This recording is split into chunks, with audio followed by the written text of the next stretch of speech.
No takže vítajte pri mojom dnešnom videu a dneska budem hodnotiť 11 youtuberov a deliť ich do 5 kategórií.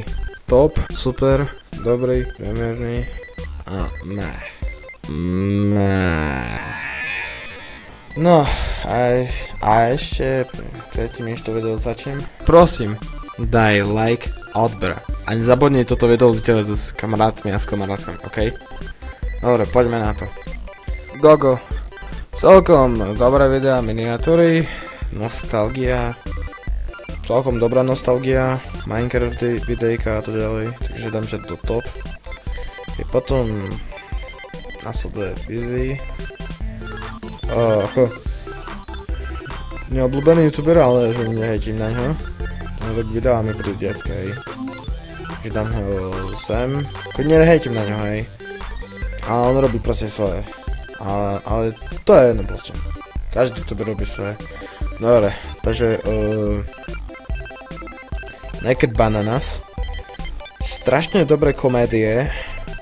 Napríklad typ človeka pri tomto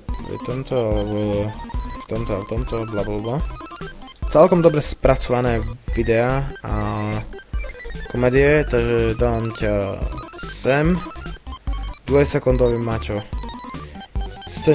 Nepozerám ho až tak veľmi, ale videl som pár videí a myslím si, že sú dobre, takže dám ho sem. Do kategórie dobrí youtuberi, dobre. Outlaw Eagle.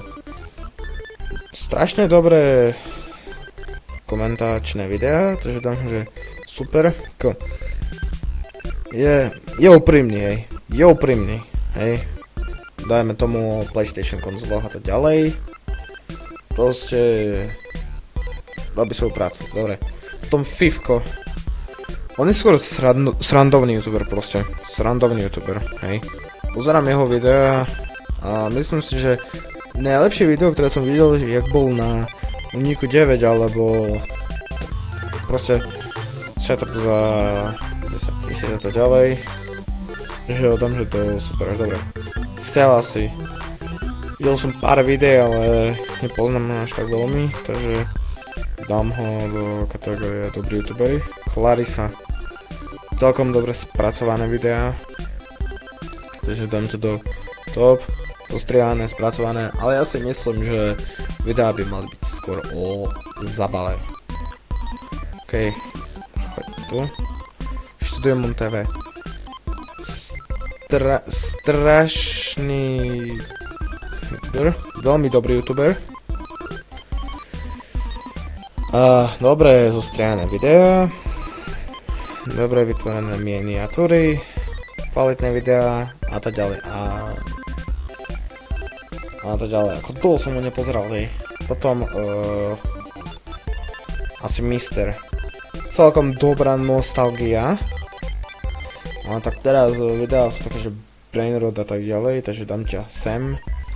Ako nostalgia bola top, hej, Setup Tour, Granny a tak ďalej, dobre, potom posledného máme tu, že Duklok, hej. Že Duklok, ty ideš sem.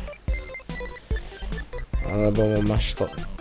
Duklok je skôr najviac tepný youtuber, hej. On je proste nájsť srandu v komentovaní a proste chytí pozornosť ostatných fanúšikov a proste vie toto. Vie pri tom chytiť zabavu a tak ďalej. Zabavať ich a tak ďalej.